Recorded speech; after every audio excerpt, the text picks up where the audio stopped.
Almost every occasion you attend lately, you find people, majority of the people with beaded outfits. I am Jennifer Namele Afi Amate. I've been in the beading business for more than a decade, 13 years last September.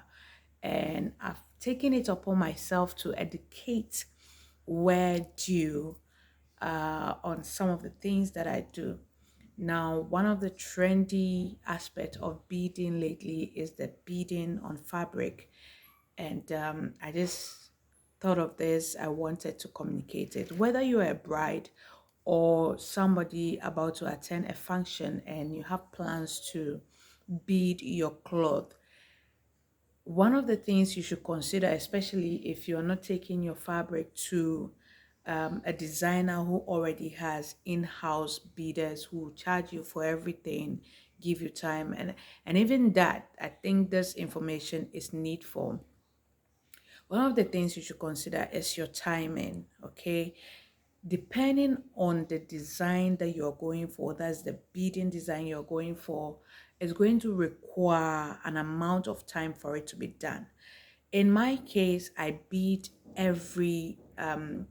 stitch every bead to the cloth. That means more time. That takes a lot of time.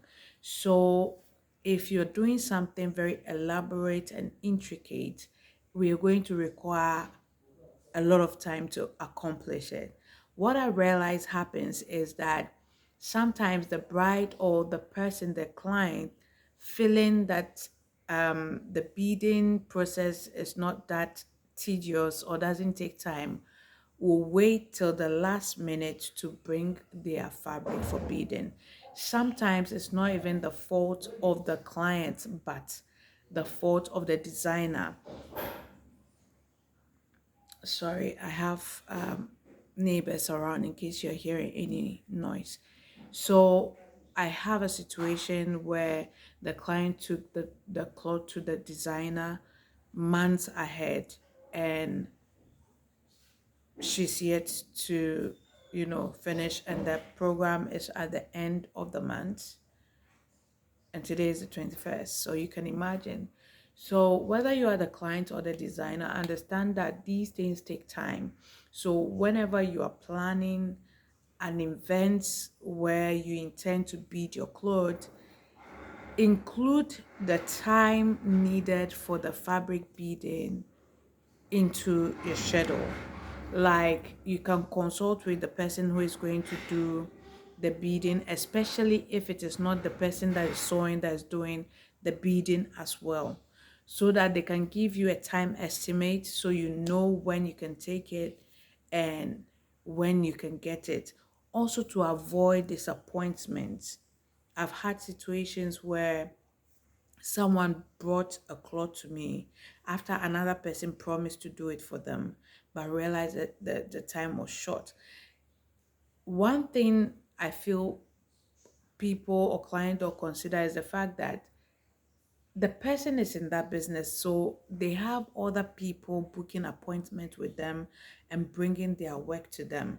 So if you have the idea that, oh, anytime I take it they'll be available to do it, that's very wrong. Consider the fact that there are other people also bringing in their cloth to be beaded. So you have to factor that time in so as to give the person time to give you, to deliver a good job to you, or be ready to pay express. This is another thing. Sometimes the client brings in the cloth at an hour that is very close to the program, yet they are not willing to pay extra. If you wait till close to the D-Day to bring your fabric for beading, you're going to pay extra, just like in the case of designers. So please factor in the time, the amount of time it's going to take to bead the dress as much as possible before you even plan. Or one of the things you should plan is with the beader. Get an estimate for how long it's going to take to complete that particular design that you want on your dress. Okay? To avoid disappointments. If you are somebody who also have passion for beading, I do training both in person and online. Check the caption, pick our numbers, and contact us. So please make sure you make time for the bidder. It is not that easy. It takes time. It's not magic. We don't do kara kara kara kaboom. It takes a lot of time and effort. So to save us the stress of charging you extra and not to disappoint you and to do a good job, plan ahead. Give us more time to work. Okay. Thank you. Bye for now.